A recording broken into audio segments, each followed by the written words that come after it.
Papers, Please is an Eastern European passport inspector simulator for a fictional country of Arstotzka. You check documents as quick as possible while not letting in undesirables. All to protect the motherland, of course. And maybe meet some interesting characters along the way, which you can detain for the slightest offence. Being strict with the rules of the border obviously isn't to ensure the oppressive regime continues unopposed. It's for safety, of course. We can't just let anyone in. They might cause trouble and stuff.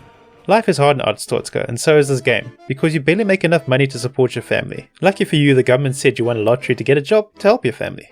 Also, the game helps a bit by providing a save point after each day, so if you mess up badly, you can turn back the clock. However, your job doesn't provide a fixed salary. Instead, you get paid according to work done, which is fair, right? It's not like you're going to be given more work than you can possibly manage, right?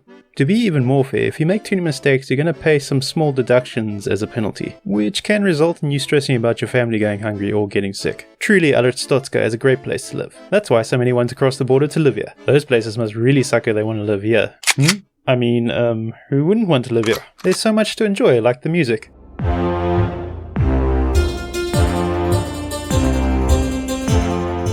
It's somehow both fun and depressing at the same time, kind of like Eastern Europe. The rhythm of the music makes me think of an oppressive factory, with workers constantly producing faster and faster, but in a fun way. Another thing that grew on me were the visuals. The 2D animation pixel art really captures the mood of the game. You get that old Eastern European block vibe straight away. The game is pretty good at capturing the mundane feeling of people passing through the checkpoints. So much in fact, you might get caught off guard when something hectic happens.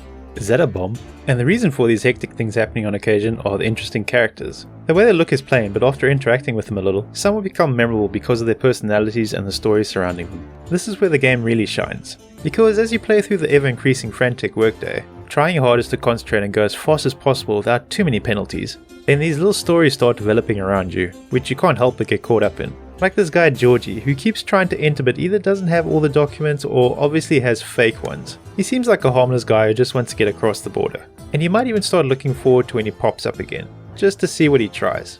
Also, as I started paying attention to the newspapers each day, it gave a sense of foreshadowing each time I read it. Because the news in this game isn't something you read and think, well, glad I'm not there. It's something the game makes you feel part of. Like when tensions with another country start rising, you know you're going to get more work heading your way. It's kind of great how the game gets you to worry about reading fictional news, and how it affects stuff happening at the border crossing and how you can affect stories in the news. Yeah, that's right, you have some story choices to make, and not those traditional dialogue-based story choices either. No, you make choices with your actions in this game. It starts off slow at first, like maybe letting someone's wife cross the border even though she didn't have the right documents.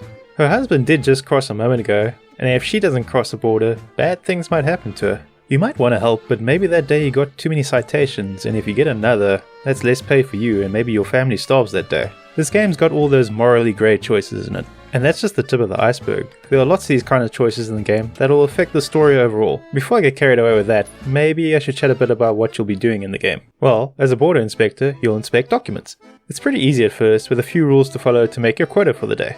To make enough money to survive all your expenses. Like, does the person have the right papers, are the papers expired or not, and are the details correct? The limited time to do all this isn't really a problem at first, but then drama happens outside your control and now you need to check for more things. Like, does the person have an entry permit? Is it for the valid date? Oh, and now there's an outbreak of polio in the neighboring country. So now you have to check they've been vaccinated as well. Don't get too comfortable because now there's someone making fake entry permits too, that you need to double check the slightest detail about. If you miss any of these, you get a citation, which isn't a big problem at first. You're allowed to mess up twice per day, so no stress. But if you get more than 2 in one day, you start paying penalties, which gets higher and higher after the 3rd citation.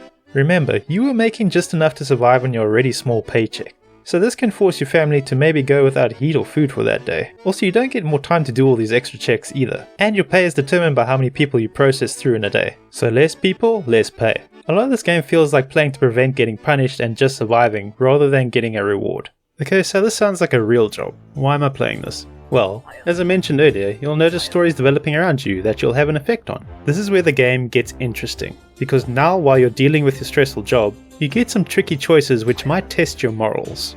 Like one of the guards telling you he doesn't make enough money, but mentions that he gets a bonus every time someone gets detained, and he'll give you a cut if you detain more people, even if they don't need to be. Now this is pretty corrupt, but you're not doing it to get rich, you're doing it to survive. But does that justify it? These are some of the things the game will get you thinking about. Another thing that might get you thinking is a hooded figure giving you odd notes, which if you figure out what to do with could start a chain of events that could shape the future of Arstotzka. I mean, you're not suddenly going to become the chosen one border inspector who saves the country, because most of the choices will be small ones that only affect individuals, but you could become the savior of a couple just wanting to be together. The stakes might not seem high, though to those you help it can change their lives for better or worse. That's another thing the game does, it gets you to think about the effect you have on others, and what are you willing to do or suffer to help them. Because there are consequences for helping or not, sometimes small, like if you're having a bad day at work and these penalties are piling up and this one person needs to get across. Though it doesn't have the right papers and you want to help, but letting them across might mean no food for your family for that day's work. Or say you do your job right, you do the checks correctly, but you know the person being let in is bad and could kill someone.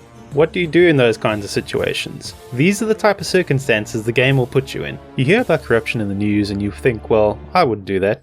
But this game puts you in situations which encourages it just to survive, such as having a large family to support and low pay. You start to understand why corruption becomes so easy in Arstotzka. A bribe here, a cut of the take there. It's not to get rich in this game. You just want to make it through the day.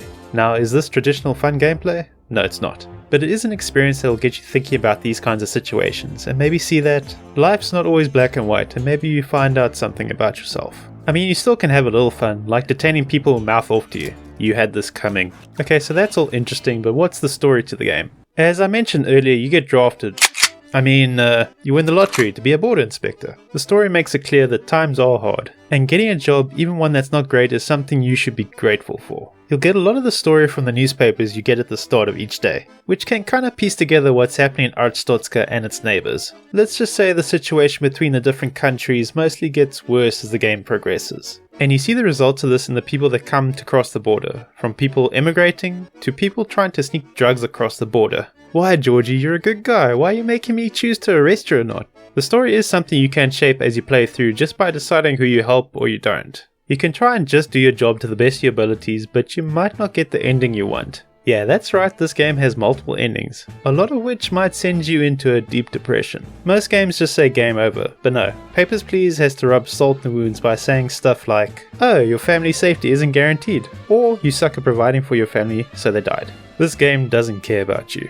You might as well be one of the faceless masses crossing the border as far as it's concerned, which is how the game will treat you if you treat people in the game the same way. If you try to help, then you might get a little help now and again, but it means breaking the rules. And that's something for you to decide what is over the line. Do you want Arstotzka to change? Well then, you're going to have to take some chances. But if it's too much of a risk, then no matter how much you play by the rules, things aren't going to change. There are some good endings if you do certain things in the game, but I won't spoil it here. But it might take a few playthroughs to get to them. This game to me at first seemed like a job depression simulator, but after playing it a few times now, it's really not that. It's a game that'll make you take a hard look at what you do in really difficult situations, and maybe find some joy in the little interactions that people have that games sometimes overlook. Thanks for watching. If you liked the video, consider subscribing.